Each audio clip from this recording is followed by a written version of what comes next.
Welcome to Piano and Keyboard Salsa. My name is David Sprunger. This video contains short selected excerpts from Salsa, Chapter 1. To receive this entire piano and keyboard lesson video free of charge, simply leave a comment here on YouTube, and we'll email you the download link to the full video lesson. Thanks. All day long, floating on the water.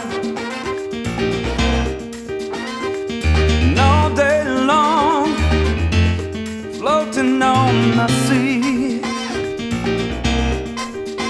But it's alright, it's alright with me. Oh yeah, we're going south of the border today, into the Caribbean. I'm going to show you how to mix up some musical salsa and add it to your music to give it a wonderful Latin flavor.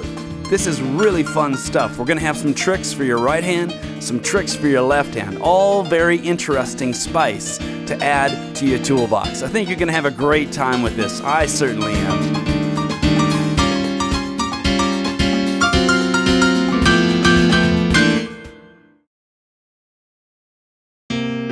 You may be wondering, what's the similarities and differences between Latin music and blues music that we've been studying? Now, there are a lot of similarities, and there's lots of differences too. Let's start with some of the things that are similar. Probably the most obvious is some of the chord voicings or chord shapes that I use to play the music. Now, the rhythm is quite different, right? We'll look at that in a second.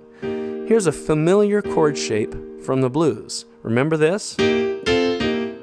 We played it like this. All of a sudden, that chord shape is in the context of blues. Now let's use it again, but play it and go a little different direction with it for Latin music, like this.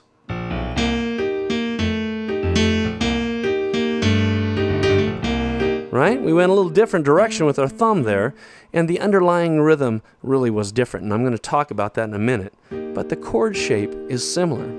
One of the things that I'm going to do for consistency's sake in this lesson as well is I'm going to use these Latin rhythms, and we're going to play them through the same chords that we used in the blues. So if you haven't studied the blues, you need to back up and look at our blues course.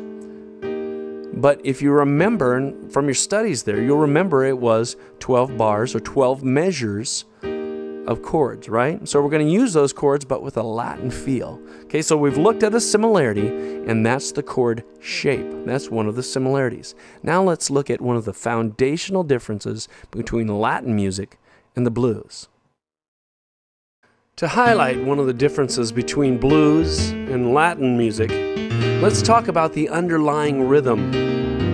Now, if you haven't noticed yet, when we played the blues, it has a swing feel to it, like this. Now listen to the underlying beat. It's kind of shuffling along. Kind of swings. That's what makes the blues come alive. All that shuffling really pushes the blues down the road.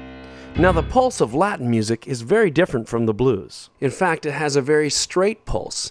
It seems like that would be less interesting, but something happens in the magic of Latin music that brings it alive and brings that special spice out. It sounds like this. Now, the pulse that's underlying what you're hearing is very straight, like a train coming down the track. You hear how straight that is, but it's very, very nice. Now, at the beginning of this lesson, I told you I was going to play these Latin rhythmic patterns over the framework of the 12-bar blues. Now, here's the pattern.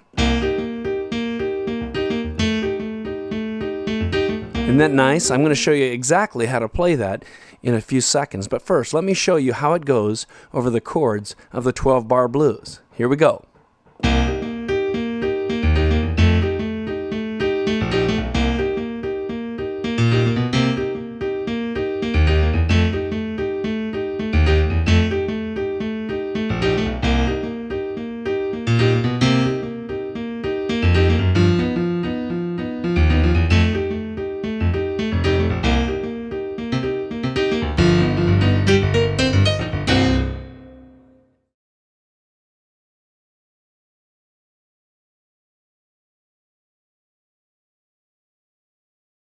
Once again, I just want to remind you, these are the chords that we use to play through the 12-bar blues.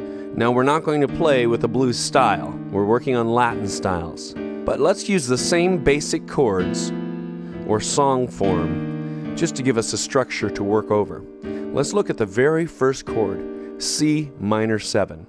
Now, C minor 7 traditionally looks like this. That's the sound you hear right before a train runs you over. Right? Okay, now we're not going to use the train sound, although that might be cool in some applications. We're not going to use the train voicing as a comp chord. We're going to use a voicing like this for C minor 7. Or I should say, this is one of the voicings I'm going to teach you for C minor 7. Okay, here is the dominant 7 on bottom this time. Here is the minor 3rd. Here's the 5th up on top. Okay? And we've got a mystery note right in here, this D. It really fights with that E flat. Do you hear that? Musically, that's called dissonance. And that would really make you mad if that's all you heard. But listen how that sound within the context of this,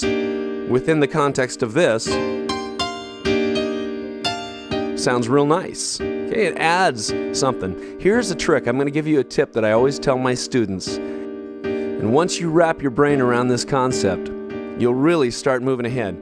I always tell them, it takes a little...